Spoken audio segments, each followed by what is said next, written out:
અને દરેક ફકરાની નીચે 2 પ્રશ્નો હશે અને એ 2 ફકરાના આ જે પ્રશ્ન પૂછાય ને એ ફકરામાંથી શોધીને જ એનો જવાબ લખવાનો. અને જો તમને કંઈ જ ન ખબર પડે ને તો પણ તમને ફકરામાંથી જે ઈચ્છા લાગતો હોય બરાબર એ જવાબ લખજો, ખાસ કહું છું બરાબર. પરંતુ અહીંયા આપણે તમને સમજાવીશું એટલે તમને ફકરાના પ્રશ્નોમાં કોઈ જ તકલીફ નહીં પડે. સૌપ્રથમ what is the problem of most of the village of UP Uttar Pradesh. તો શું આવશે? In rural Uttar Pradesh over 60% of households are without power. બરાબર છે. Is a problem. પહેલાં તો શું લખવાનું? અહીંયાથી ચાલુ કરવાનું કે in rural Uttar Pradesh area છે, over 60% of households are without power. પછી અહીંયા લખવાનું કે is the problem of most of village of UP. બીજો પ્રશ્ન છે how has MGP solved the problem of Sitapur. તો લખો MGP has connected more than 3,500 customer to solar power mini grids at a village level.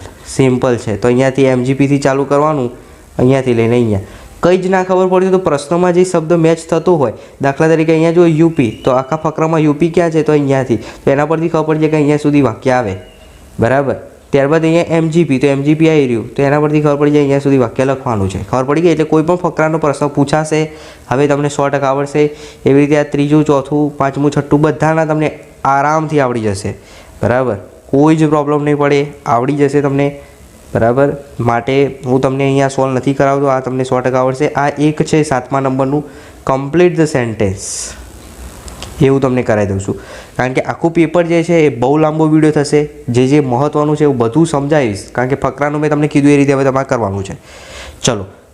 Devayani fail in love with catch as he. તો અહીંયા શું લખવાનું? He was, એ કેવો હતો?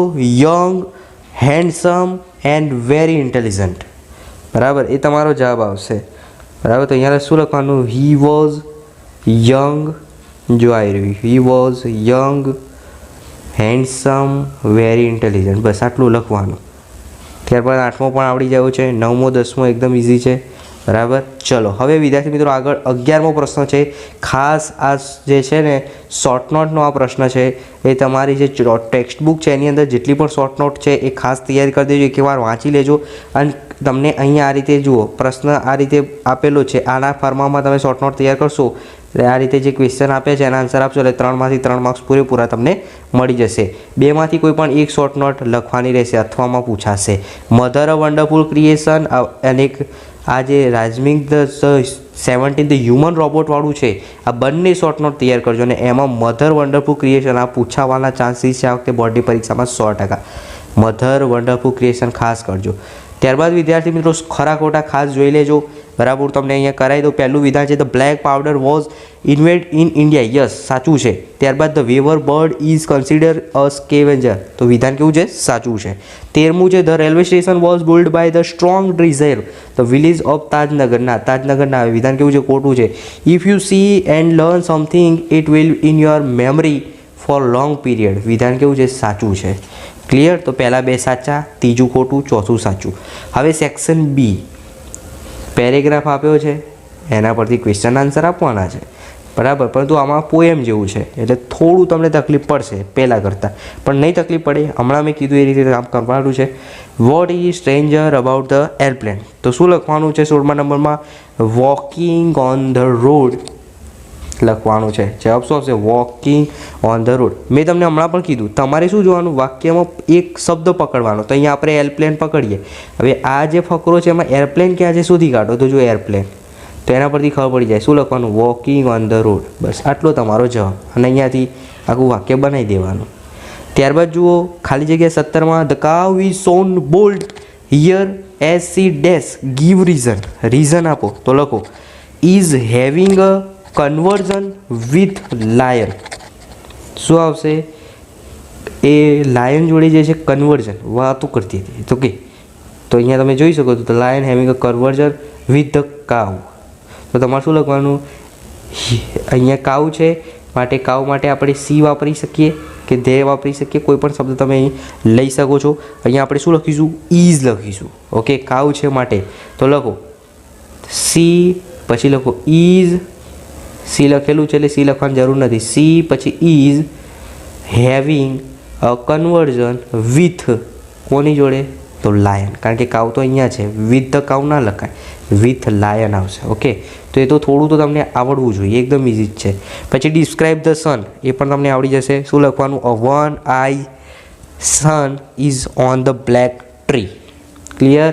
ચલો આગળ જુઓ, 18મા નંબરનો પ્રશ્ન છે, પેરેગ્રાફ આપેલ છે. બરાબર, ક્વેશ્ચનના આન્સર તમને આવડી જશે, એકદમ ઇઝી છે.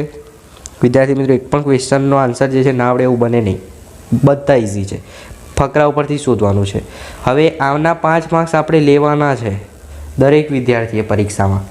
આવો તમને ટેબલ હશે, ચાર્ટ હશે અથવા એડવર્ટાઇઝમેન્ટ, ન્યૂઝપેપર ગમે તે તમને ચોરસમાં ડેટા આપી શકે, પણ આપણે આ નીચેના પ્રશ્નો જોવાના છે અને આના ઉપરથી. બરાબર, તો 24માં જુઓ, how many marks did Mona score in social science. તો પહેલાં તો મોનાને શોધો, આ રે મોના.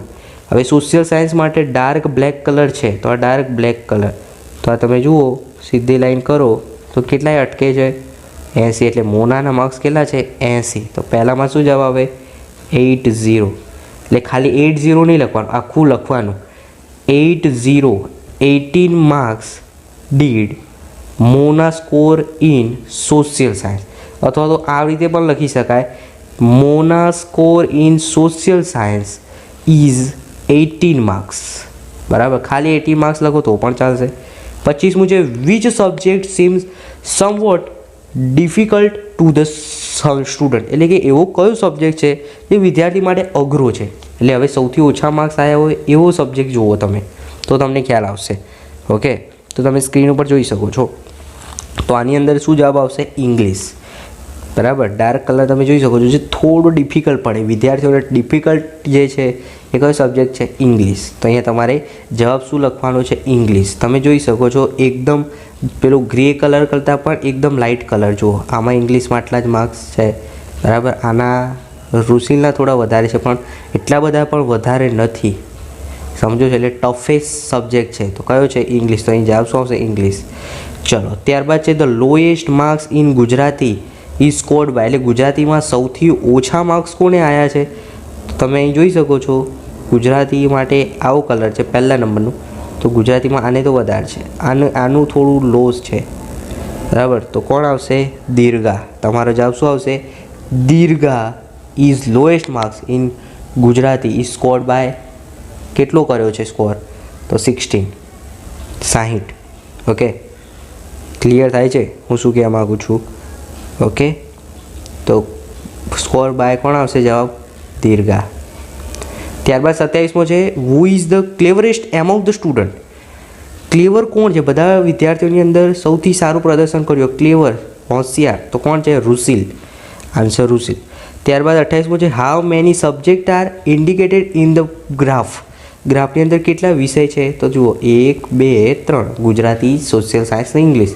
એટલે જવાબ શું લખવાનું, તો there are 3 subjects indicated in the bar graph. Okay, ચલો પછી ફરીથી ફકરા ઉપરથી પ્રશ્નોના જવાબ આપવાના છે. તો વિદ્યાર્થી મિત્રો, ઇંગ્લિશનું પેપરમાં તો તમને વાંધો જ નહીં આવે, કારણ કે 25 થી 30 માર્ક્સ તો ફકરાના ઉપરથી તમારે જવાબ લખવાના હોય છે. બરાબર છે, એટલે એની અંદર કોઈને કોઈ પ્રોબ્લેમ ન પડવી જોઈએ. What is Neeraj achievement in Olympic, તો લખો, એની આન્સર આ રીતે આવશે. તમે સ્ક્રીન ઉપર જોઈ શકો છો કે a gold medal in Tokyo Olympic in 2020. શું કર્યું હતું, તો એને ગોલ્ડ મેડલ મળ્યું હતું. ક્યાં મળ્યું હતું, ટોક્યો ઓલિમ્પિક ઇન 2020, 2020. બરાબર, તમે જોઈ શકો છો. શું લખવાનું, gold medal in Tokyo Olympic in 2020, એટલે સુધી. ત્યારબાદ પ્રશ્નો પૂછ્યો છે, વેર ઓલિમ્પિક હેલ્ડ ઇન 2020. તો ક્યાં યોજાયો હતો, તો જવાબ શું આવે, ટોક્યો. ટોક્યો ઓલિમ્પિક, ટોક્યોમાં રમાયો હતો 2020. ત્યારબાદ 31મો પ્રશ્ન, how did Neeraj get invested in javelin. Okay, એ પણ આવડી જાય એવું જ છે. બરાબર, 32મો છે, whom did Neeraj dedicate his medal. તો કોણ આવશે, મિલ્ખા સિંહ. મિલ્ખા સિંહ, ભાગ મિલ્ખા ભાગ. ઓકે, મિલ્ખા સિંહ. ત્યારબાદ સેક્શન સી વિદ્યાર્થી મિત્રો એકદમ ઇઝી છે, જોઈ લઈએ સંપૂર્ણ, ખાસ ધ્યાન રાખજો. 33 નંબરનો જે ક્વેશ્ચન છે તમે સ્ક્રીન ઉપર જોઈ શકો છો. બરાબર. તો એની અંદર શું આવશે? ડિસ્ક્રાઇબિંગ એક્શન આવશે. ત્યારબાદ રિઝલ્ટ વોઝ ડિક્લેર્ડ, તો એની અંદર શું આવશે?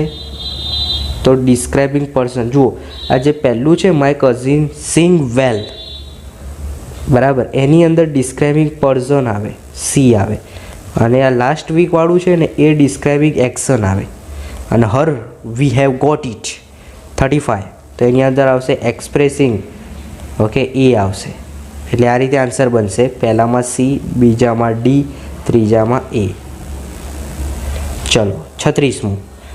તો 36માં જોઈ શકો છો તમારે સ્પેસિફાઈંગ ટાઈમ શોધવાનો છે. તો શું આવશે? I do my homework at 6 o'clock, જેની અંદર ટાઈમ બતાવ્યો એવું વાક્ય શોધવાનું. તો 6 વાગ્યાવાળું ઓપ્શન સી એ તમારો સાચો જવાબ આવશે. ઓકે. ત્યારબાદ 37ના ક્વેશ્ચનની અંદર શોઈંગ રીઝન એન્ડ રિઝલ્ટ, એટલે રીઝન એટલે બીકોઝ આવતું હોય એવું રીઝન, એને રીઝન કહેવાય. તો I get poor result because I don't like maths, option B આવશે. આમાં ઓપ્શન સી હતું, નીચેના 37માં ઓપ્શન બી. ચલો હવે જોઈએ 38મું, સિકિંગ ઇન્ફોર્મેશન, બરાબર. તો ઇન્ફોર્મેશન આપતું એવું વાક્ય, તો where is the ATM, option C જવાબ આવશે. ત્યારબાદ 39 છે ડિસ્ક્રાઇબિંગ પ્રોસેસ, બરાબર. તો વિદ્યાર્થી મિત્રો, remove the back cover of the mobile, describing process. આપણે કેમ રિમૂવ કરીએ છીએ? તો ફોર રિમૂવિંગ ધ બેટરી, બેટરીને રિમૂવ કરવા માટે. એટલે પહેલું તો ના જ આવે. ટેક આઉટ ધ બેટરી, ના, બીજું પણ ના આવે. As your mobile is not working as you can find the battery, બરાબર છે. તો ચારેમાંથી એકદમ ઇઝી છે. તમારે મને કમેન્ટ કરવાનું છે કે તમે તમારો મોબાઈલ વાપરો છો, બરાબર, તો એ બેટરીનું માટે કવર તમે કેમ વાપરો છો એ તમારે જણાવવાનું છે. રૂસિલ વિલ ડેઝ શોઈંગ એટ્રેક્શન, 40માં શું છે? શોઈંગ એટ્રેક્શન એટલે શું આવશે? સ્ટડી આઈધર ફ્રેન્ચ ઓર ઇંગ્લિશ લિટરેચર. 41મું છે ઝેનિલ ડાન્સ વેલ, કોન્ટ્રાસ્ટ છે, બરાબર. કોન્ટ્રાસ્ટ છે માટે શું આવશે? બટવાળું આવશે. But he was not selected for the annual program. હવે 42 નંબરનું ક્વેશ્ચન છે, તમે સ્ક્રીન પર જોઈ શકો છો. His Har time in dash, પછી ડિટર્મિનેટેડ, તો આની અંદર ડિટર્મિનેટેડ, પછી સચ અ ટ્રિપલ, બરાબર. તો અહીંયા એડ્રેસ બોય આવશે અને આ ટ્રિપલ જે છે અહીંયા આવશે. ક્લિયર? ચલો હવે 43 નંબરનું જોઈ લઈએ. તો 43 નંબરની અંદર એને મિનિંગ થતું, નિયરેસ્ટ મિનિંગ, તો શું આવશે? ચાર્મિંગ. પછી 44ની અંદર તમે સ્ક્રીન ઉપર જોઈ શકો છો. 44ની અંદર સ્લિમનું જે છે એ વેરી થિન, અને વેનિશ, વેનિશ એટલે ડિસઅપિયર, દૂર થવું. ઓકે. તો આમાં શું આવે? ચાર્મિંગ, વેરી થિન અને ડિસઅપિયર. ઓકે. ત્યારબાદ સેક્શન ડી છે, તમે સ્ક્રીન ઉપર જોઈ શકો છો, એ જે ગ્રામર ટોપિક છે. તમે મારી જોડે વિદ્યાર્થી મિત્રો ગ્રામરની અને સેક્શન ઈની